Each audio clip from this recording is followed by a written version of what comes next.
Didn't work. Oh, good morning, good afternoon, or good evening, depending on when you're watching this. This is my video description of Objective 4 to learn how cognitive process can be enhanced in the classroom.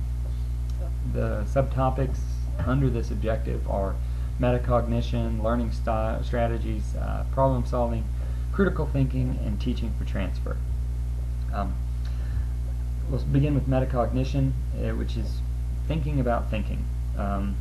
It's realizing that you know. It's when you're faced with a problem or something, you begin to think. It's like, okay, I know how to figure this out. I know how to add or subtract, and I know how to figure distance or whatever it happens to be. You have strategy that you know about that you can start to apply to things, and there's you have to use metacognition uses three kinds of knowledge, which are declarative, and that's knowing what to do, which means knowing these skills or strategies or what resources are needed, and then procedural knowledge, which is knowing how to use these skills. If you know what a skill is, but you don't know how to apply it, it's not gonna be very effective. Not gonna be effective at all.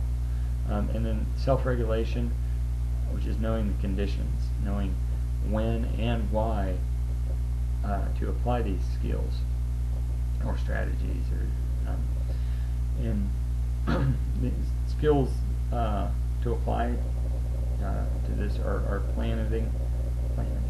planning, monitoring, and evaluating. You have to plan what you're going to do, monitor yourself while you're doing it, by setting goals, and that's part of the planning process, and then evaluate when you're done to determine whether or not you were successful or you need to go back to the drawing board. A lot here at Fort Hays in my classes we do these KWLS charts, which are know, want to know, learn, and still want to know. And so in the know category column before you start, what do I know about this topic? And then what do you want to know about the topic? And then as you're going along through the class, you write what you have learned throughout this. As you're going along, I learned this, I learned this, I learned this, and at the end you determine what do I still want to know. And this goes into, again, something through Fort Hays that I've learned is self-reflection. It's so important to reflect on what you've learned, how it affected you, what are you going to do with it in the future, what were your weaknesses and strengths, and very, very important, especially as teachers, to self-reflect. When we're trying to teach students, making sure that we are doing the best that we can do for our students, and so self-reflection is very important. Back here to problem solving.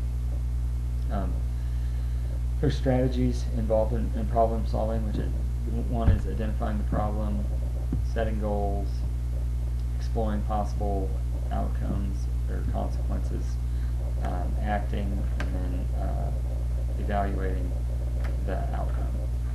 So there's a phase, the representation phase of problem solving, which is this problem will either have a clear outcome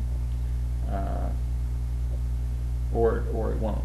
And it would be clear if it was a problem that you're facing that's like a problem you have already solved.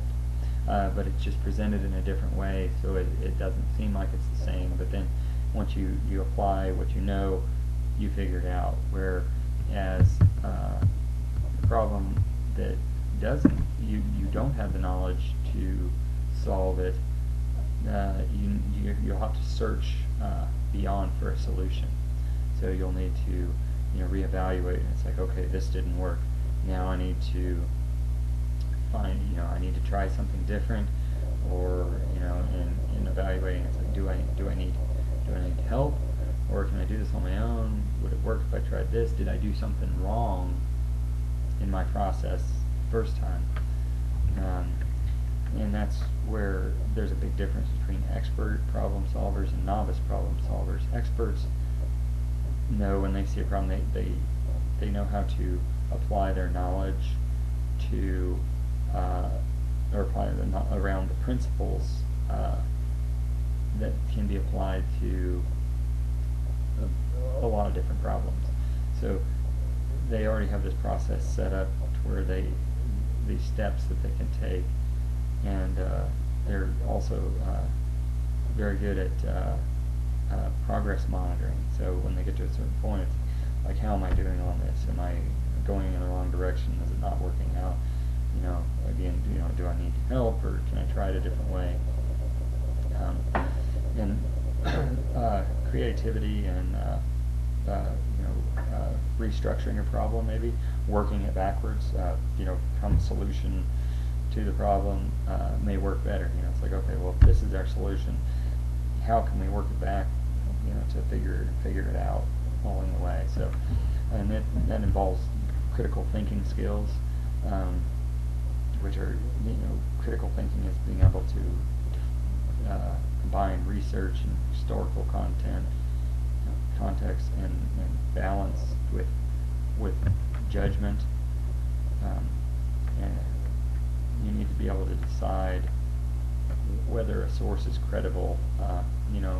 Looking at an article before you read it to determine whether it's even relevant to the subject that you're discussing or working on. Our critical thinking skills.